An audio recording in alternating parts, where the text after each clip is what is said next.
em Lucas capítulo 13, do versículo 10 ao versículo 17. Por favor, continue em pé por mais alguns minutos enquanto eu leio o texto.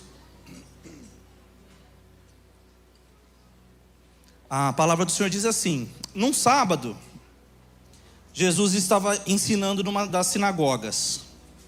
Chegou ali uma mulher possuída de um espírito de enfermidade. Havia já 18 anos. Ela andava encurvada, sem poder se endireitar de modo nenhum. Ao vê-la, Jesus a chamou e lhe disse: mulher, você está livre da sua enfermidade. E impondo-lhe as mãos, ela imediatamente se endireitou e dava glória a Deus. O chefe da sinagoga, indignado por ver que Jesus curava no sábado, disse à multidão: há 6 dias em que se deve trabalhar. Venham nesses dias para serem curados, mas não no sábado. Porém o Senhor lhe respondeu: hipócritas, cada um de vocês não desprende da manjedoura no sábado o seu boi ou o seu jumento para levá-lo a beber? Por que motivo não se devia livrar desse cativeiro em dia de sábado esta filha de Abraão, a quem Satanás trazia presa há 18 anos? Tendo Jesus dito essas palavras, todos os seus adversários ficaram envergonhados. Entretanto, o povo se alegrava por todos os feitos gloriosos que Jesus realizava. Amém, irmãos? Amém. Os irmãos podem se assentar.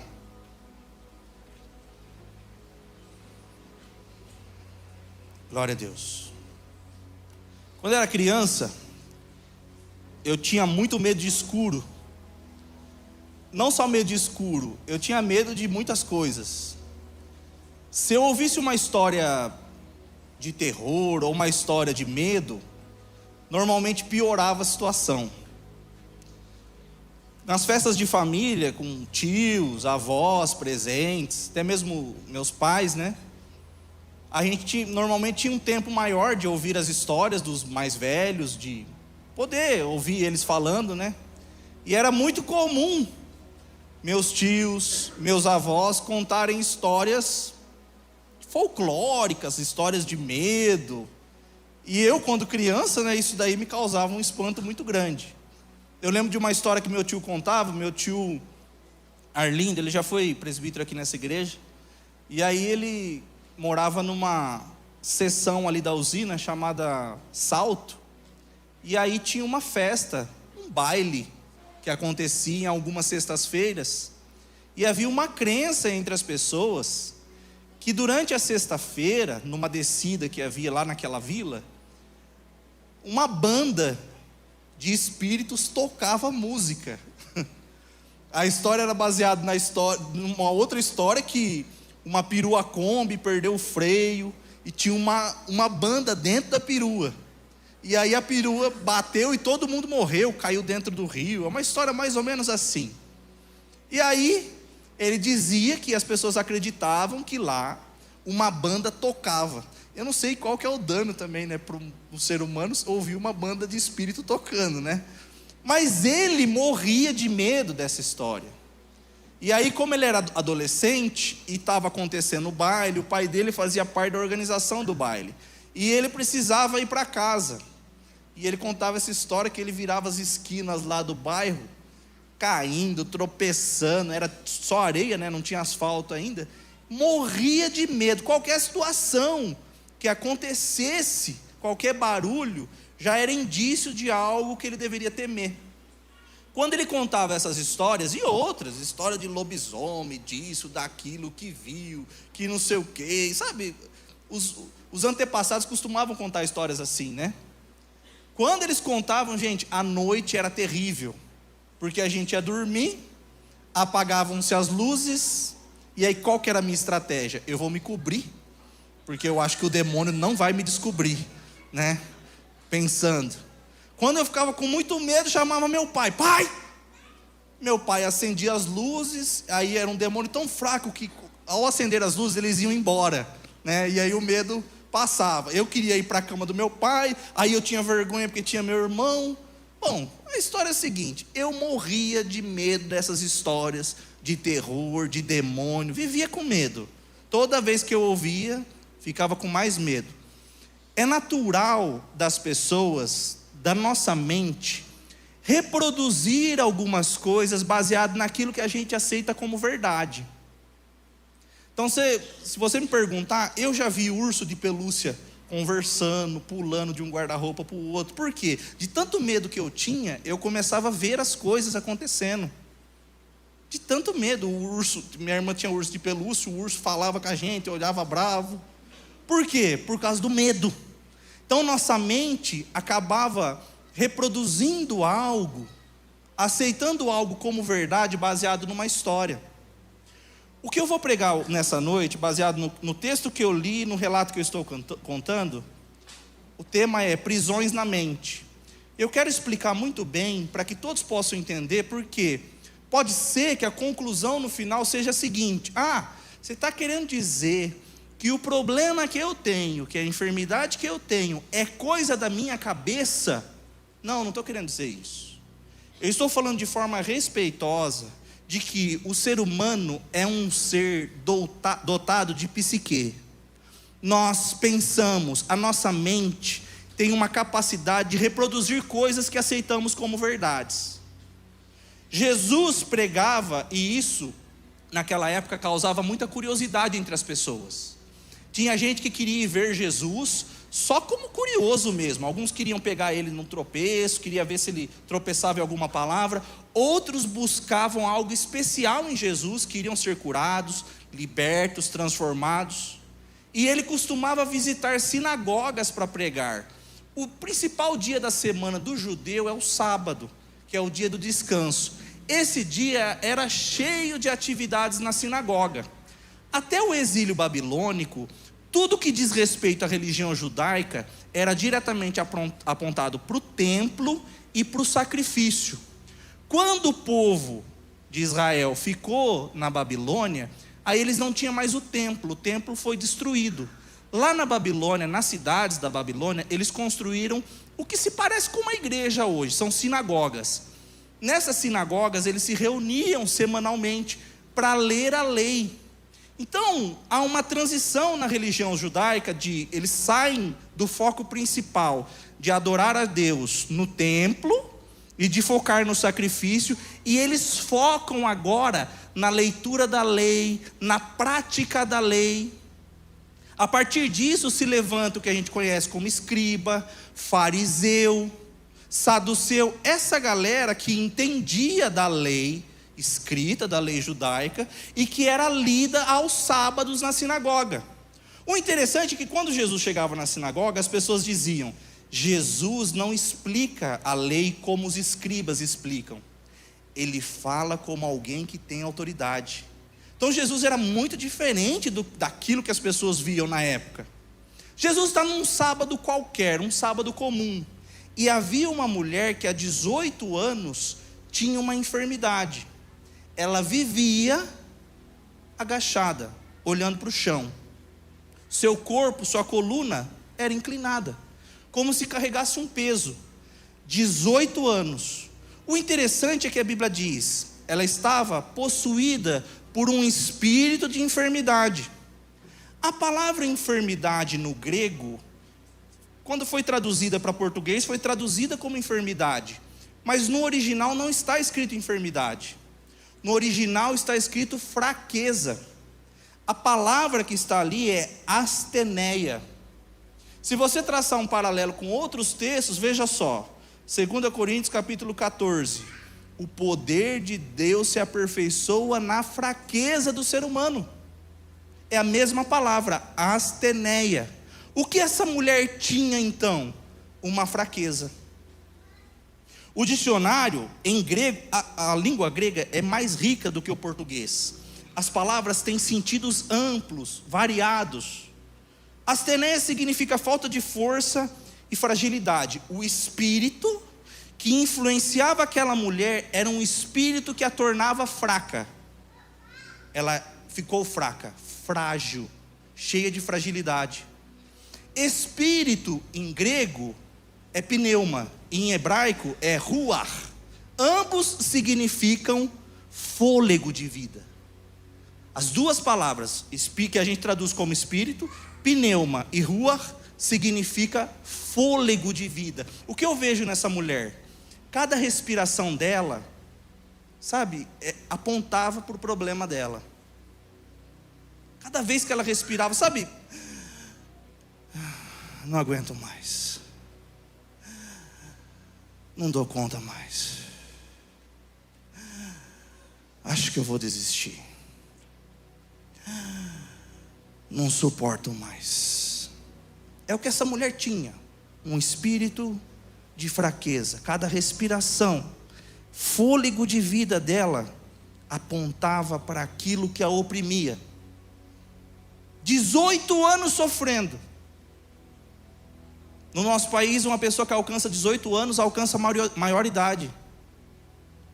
Esse problema dessa mulher, 18 anos acometida. Ela não pode ver o céu. Ela não olha as pessoas nos olhos. Ela não entende as pessoas como sendo iguais. Ela olha as pessoas para os pés. Ela se sente menos. Ela se sente fraca, diminuída. É evidente aqui que há no coração dela, nas emoções dela, uma diminuição de valor. Não sou importante, sou amaldiçoada. Sinceramente, nos dias atuais, determinadas enfermidades entre as pessoas causam um preconceito. As pessoas consideram, isso daí é maldição, isso daí é Deus punindo. Imagine há 2000 anos atrás, numa sociedade patriarcal, a mulher tinha pouquíssimos direitos. É uma mulher que anda encurvada há muito tempo. O texto diz, de modo nenhum ela conseguia se livrar. Quando a Bíblia diz de modo nenhum, eu já entendo que ela tentou de todas as formas. Provavelmente ela foi no médico da época. Se ela tivesse recursos, ela tinha gasto os seus recursos para isso. Se ela não tivesse recursos, ela ia tentar o que todo mundo tenta. Crendices da época. De repente tinha alguém que tinha toma esse chá, faz esse exercício, tem essa fisioterapia, tem esse curandeiro, tem esse benzimento, tem algumas coisas que as pessoas faziam na época. E se ela está sofrendo há 18 anos e tentando de todas as formas, ela não conseguiu. A boa notícia que temos é que um dia ela estava no mesmo ambiente que Jesus Cristo de Nazaré. E Jesus estava disposto a transformar a vida daquela mulher.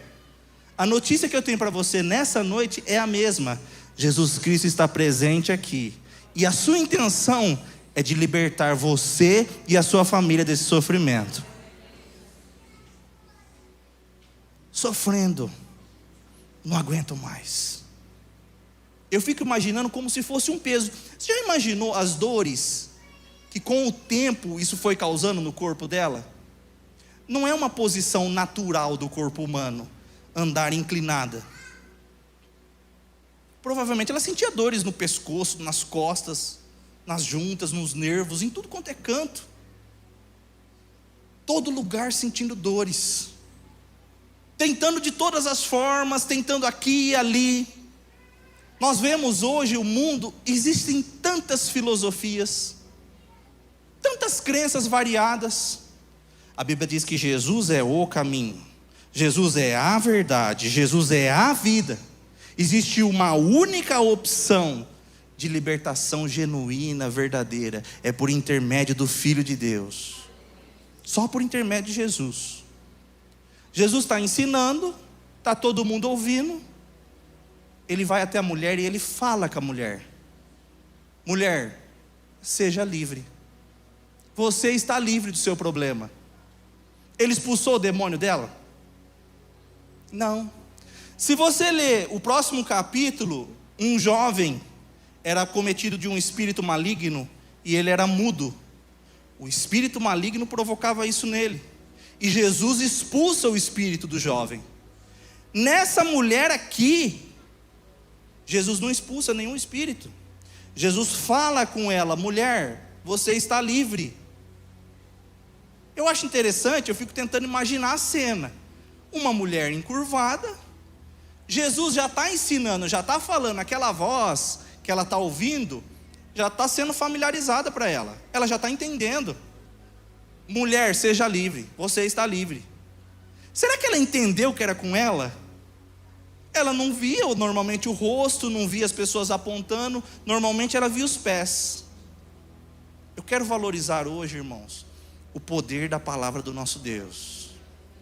Em João capítulo 8, versículo 32, a Bíblia diz: e conhecereis a verdade, e a verdade vos libertará. A verdade tem nome, a verdade é Jesus Cristo de Nazaré. Quando João escreve o seu evangelho, ele quer intensificar duas coisas. O grego, João escreve para a nação grega, para os gregos, para a cultura grega. Os gregos buscavam o homem perfeito, baseado no verbo. Por isso que João começa: no princípio era o verbo estava com Deus e o verbo era Deus. Só João começa o evangelho assim. João quer mostrar que Jesus é o homem perfeito para os gregos. Então ele diz: ele é o Logos. Quando um grego pega um texto e lê, ele é o Logos, fazia muito sentido.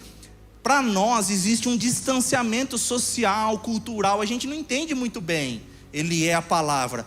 Para o grego, quando ele lê Jesus é o Logos, o que o grego está lendo? Jesus é Deus, Jesus é todo poderoso. O verbo estava com Deus, o verbo era Deus, e o verbo tabernaculou, se fez carne. Além do Logos, do verbo, João valoriza a questão da verdade. Eu sou o caminho, a verdade e a vida. Conhecereis a verdade e a verdade vos libertará. Porque o grego buscava conhecimento, sabedoria. O grego entendia que, sabendo das coisas, ele seria livre, seria liberto dos sofrimentos. Jesus se apresenta dessa forma para as pessoas: eu sou a verdade, o caminho, a vida. Se você conhece a verdade, você é liberto. De que forma eu posso conhecer essa verdade? Através da sua palavra. Existem textos bíblicos que muitas vezes a gente esquece na hora da aflição, na hora da dificuldade. O diabo tem uma estratégia de colocar uma mentira no coração das pessoas, e muitas vezes essa mentira se torna uma verdade. Essa mulher carregava uma informação de diminuição de valor, de que ela é fraca, de que ela não consegue se erguer. As pessoas carregam isso ao longo da vida inteira. Normalmente está atrelado a traumas relacionados à paternidade ou maternidade, aos pais. O diabo aproveita essa situação e ele vai em mente: você não é amado, você não tem valor, você está sozinho, você não tem ninguém por você. E a pessoa carrega essa mentira. Muitas vezes ela se torna uma verdade. Recentemente eu trouxe uma palavra a respeito do joio e do trigo. Uma pessoa plantou trigo, que é um alimento bom. Quando ele dormiu, os inimigos vieram e plantaram o joio. O joio não é um alimento predador, não vai danificar o trigo. A questão é, na tentativa de eliminar o joio, as pessoas arrancam o trigo também. O diabo coloca uma mentira no seu coração e as pessoas falam assim: o diabo está me destruindo. Na verdade, a estratégia dele é fazer com que você mesmo se destrua. Você mesmo termine com o seu casamento, você mesmo termine com a sua vida espiritual. Ele só põe uma semente, uma mentira. E aí você, com as próprias mãos, os servos daquele senhor foram até ele: o senhor quer que a gente arranque o joio? Não. Se vocês forem arrancar o joio, vocês vão arrancar o trigo também. Tem gente que por causa de uma coisa ruim acaba com tudo aquilo que é bom, tudo aquilo que é vantajoso. Quer dizer, o casamento foi construído debaixo de suor, de lágrimas, a casa, o trabalho, Agora tem um problema crescendo, tem um joio lá dentro. Ou você vai dar uma de tolo e acabar com tudo com as próprias mãos, ou você vai ser inteligente. Você vai esperar amadurecer. O trigo amadurece, fica amarelinho, aí você consegue sacar e diferenciar. As pessoas recebem a mentira, e a mentira está florescendo, crescendo no coração, e muitas vezes não permitem o trigo ser plantado junto. Do que você está falando, Everson? Eu estou falando da palavra de Deus. Eu estou falando da verdade de Jesus. É disso que você tem que ser cheio. Alguns de vocês que me ouvem hoje, possivelmente conseguem falar a escalação inteira do seu time. Outros vão conseguir falar de uma série que gostam, de um filme. Conseguem falar da vida de certos influencers. Ah, essa pessoa aqui comprou essa casa, fez isso, fez aquilo. A vida toda, o tempo todo, o dia inteiro seguindo essas coisas. Aí você fala, irmão, cita um versículo para mim, cita um texto. E o irmão não sabe.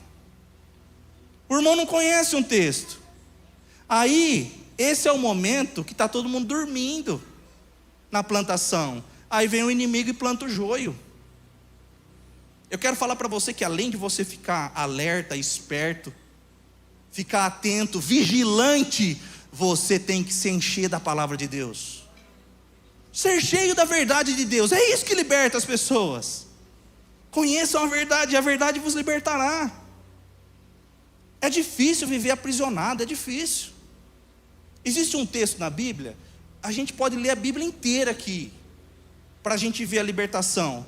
Mas eu quero valorizar um texto que quando eu estou aflito eu leio. Salmos 23, por favor. É um salmo conhecido. Salmo 23. Quando você estiver em aflição, em dificuldade, em fraqueza, lembra disso aqui. O salmo se chama Adonai Roi. O Senhor é o meu pastor. O Senhor é o meu pastor. Nada me faltará. Ele me faz descansar em pastos verdes e me leva a águas tranquilas. O Senhor renova as minhas forças. Veja, eu estou fraco, Ele renova as minhas forças. E Ele me guia por caminhos certos, como Ele mesmo prometeu. Ainda que eu ande por um vale escuro como a morte, não terei medo de nada, pois Tu, ó Senhor Deus, estás comigo. Tu me proteges e me diriges. Preparas um banquete para mim, onde os meus inimigos me podem ver. Tu me recebes como convidado de honra, e enches o meu copo até derramar. Certamente a tua bondade e o teu amor ficarão comigo enquanto eu viver. E na tua casa, ó Senhor, morarei todos os dias da minha vida. Quando você conhece a verdade de Deus, a verdade liberta, a verdade transforma. Eu quero que você dê um forte aplauso ao Senhor Jesus pela sua palavra.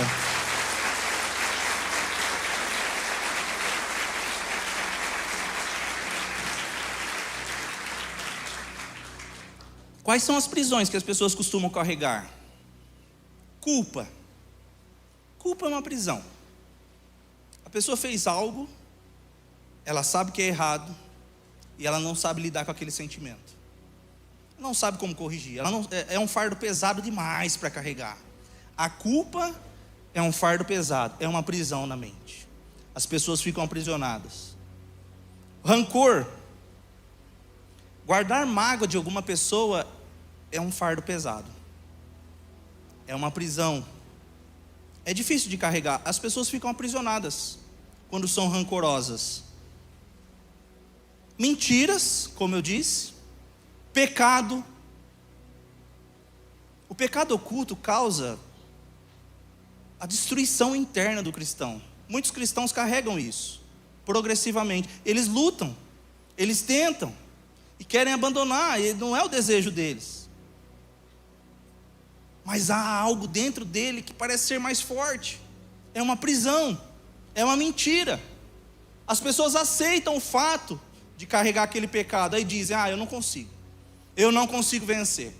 Eu não consigo lutar contra isso. O meu pai lutava, meu avô lutava. Eu não consigo vencer. Eu não consigo romper com esse ciclo que se repete.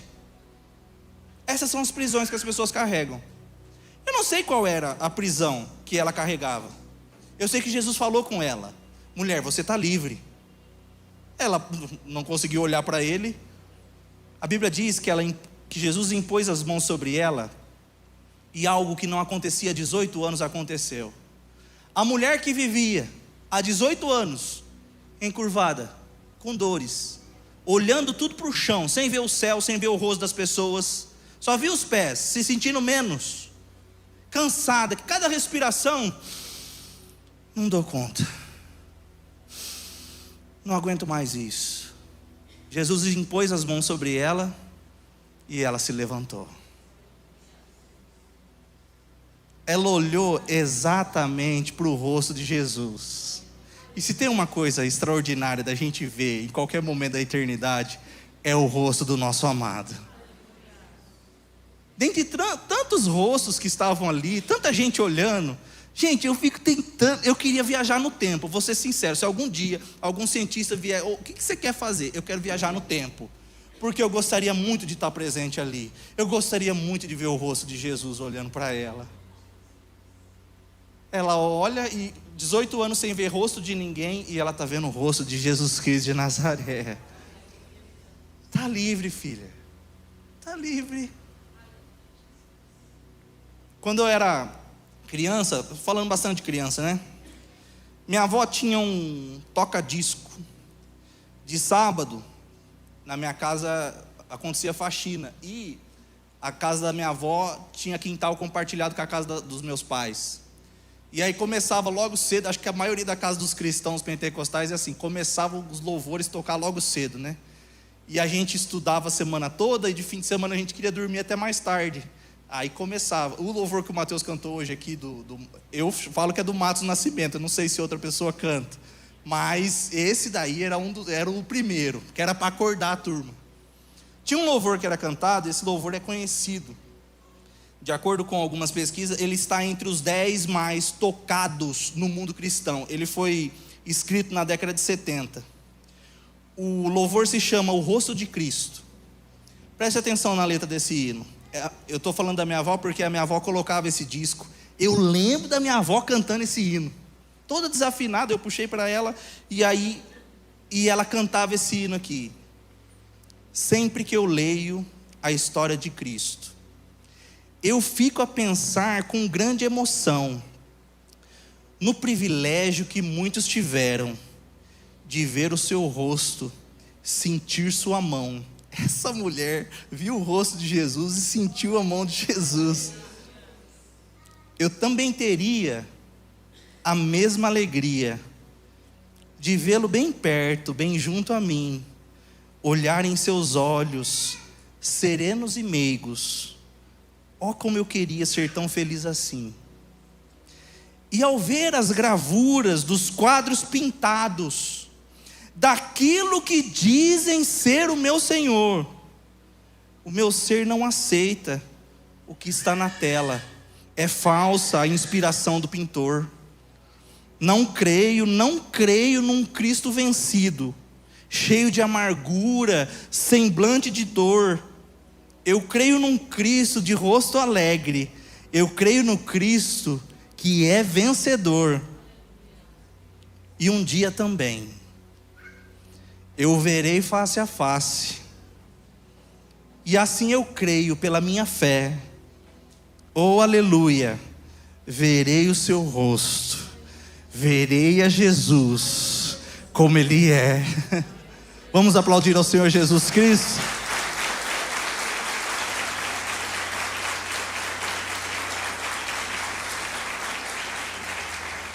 Que oportunidade incrível, irmãos, de ver o rosto de Jesus. O rosto de Jesus naquela oportunidade tinha a aparência de um galileu, descendente de carpinteiro, queimado pelo sol, era esse rosto. Todos nós, no dia da ressurreição, teremos a oportunidade de ver esse rosto. A Bíblia diz que os mortos ressuscitarão primeiro e nós, os vivos, seremos arrebatados. Nós vamos encontrar Jesus Cristo nas nuvens. Como eu disse, eu fico meio sonhando, imaginando as cenas. Eu fico imaginando a oportunidade de a gente chegar no céu, dar aquele abraço em Jesus. Não sei como vai ser. Será que a gente vai ajoelhar? Como vai ser? Nas nuvens, né? Não sei, a gente já vai poder abraçar. Eu já quero tentar abraçar Ele. Oh Jesus, esse é seu rosto? Que maravilha. Eu sou do tipo que eu penso que Jesus vai dar a oportunidade de a gente rever algumas pessoas que a gente ama. Eu acho que Ele vai dar essa oportunidade de a gente ver pessoas que a gente perdeu, que a gente gostava muito aqui na terra. Imagina a gente chegando lá, podendo abraçar essas pessoas. Eu fico imaginando tipo cena de filme assim, sabe? Abraça a pessoa e olha para o rosto de Jesus. Aí Jesus dá uma piscadinha. Lembra que eu falei que um dia vai ser enxugado dos olhos todas as lágrimas? Lembra disso? Não vai haver mais dor, nem tristeza, nem saudade. Eu acho que nós vamos ter essa oportunidade de abraçar os queridos, sabe? Aqueles que já partiram. Rever as pessoas que a gente sente saudade. A gente sente uma dor profunda. E a gente vai poder abraçar e olhar para o rosto de Jesus. E Jesus vai estar dizendo: vinde, benditos do meu Pai, possui por herança aquilo que vos tenho preparado desde antes da fundação do mundo. Essa é a promessa do nosso Deus. Sabe o que é interessante, irmãos? Quando ela viu o rosto de Jesus e ela dando glória a Deus, e maravilhoso, ela foi curada. Gente, é 18 anos sofrendo. Glória a Deus. E ela está em pé agora. Não tem mais dor nas costas. Não tem mais peso, não tem mais mentira. Ela foi liberta pela palavra. Ela vê mais rosto, mais gente. O chefe da sinagoga. É interessante, né? A religião tinha chefe na época. Quando vocês quiserem ser curados, vocês devem vir durante 6 dias, no sábado não. O sábado não é um dia apropriado para curar. Engraçado, né? Jesus curava em dias que não podia, pessoas que não podiam. Se tinha alguém que deveria ficar muito feliz, muito contente com aquilo que estava acontecendo, eram essas pessoas. Eram os religiosos da época, mas isso não aconteceu, eles não ficaram felizes. O Senhor está curando em dia errado. O Senhor não poderia estar curando hoje. Jesus chama eles de hipócritas. Hipócritas, falsos. A gente cantou uma canção hoje que é muito forte. Será que os nossos lábios não estão entoando belas poesias, belas canções, mas não há verdade em nosso coração? É o que essas pessoas tinham. É tudo mentira, é tudo falso. Parecia, é o joio mesmo. Parece ser produtivo, parece ser religioso, mas não ama as pessoas. O Evangelho de Jesus fala muito mais sobre braços abertos do que dedos apontados. Mas qual que é o hábito que a gente costuma ver? O inverso. Nós somos, infelizmente, muitas vezes, nós carregamos uma sina de preconceito, de acusação, de dedos apontados. Tem pessoas que carregam prisões, são aprisionadas justamente por causa dos chefes das sinagogas, que estão presentes ainda hoje. Pessoas religiosas dos dias atuais agem da mesma forma. Essa pessoa não merece. Esse outro aqui esse aqui não poderia fazer isso, aquilo. Deus deveria dar uma doença para ele, é isso, Deus deveria castigá-lo. Essa é a expectativa de muitos que são religiosos. A questão que eu faço para você, para a gente encerrar, é a seguinte: se você estivesse presente naquela cena, você estaria olhando para a mulher com um rosto semelhante ao de Jesus, parecido com o de Jesus, feliz? Eu fico vendo Jesus feliz, alegre. Ou você estaria com um olhar de julgamento? Hoje é um dia inapropriado para se curar. Essa pessoa não deveria ser curada hoje. Qual dos dois grupos você pertence hoje em dia? A história continua se repetindo. As pessoas continuam sendo libertas pelo poder da palavra de Deus, por Jesus Cristo de Nazaré. As pessoas são libertas, são livres. Qual é a sua reação? Como você reage? Como você age diante disso? Nós vamos colocar em pé nesse instante. Nós temos um tempo e a gente vai começar cantando um louvor ao Senhor. E depois nós vamos fazer uma oração. Eu não sou adepto do positivismo. Eu não estou dizendo isso, que você tem que falar, eu estou bem, eu estou curada, eu vou parar de tomar remédio. Eu não estou falando disso. Eu estou falando do poder da palavra de Jesus Cristo. Jesus Cristo liberta os cativos de todas as prisões, aquelas que são reais e aquelas que são imaginárias, todas, aquelas que são produtos da sua mente, não importa. Jesus pode libertar você. Faz um mês que você está sofrendo, faz 20, 50 anos, faz 100 anos, se você está respirando e falando, eu não aguento mais. Então é nessa noite que nós vamos orar, e eu creio no poder de Jesus Cristo. Amém, irmãos? Feche os seus olhos, por favor.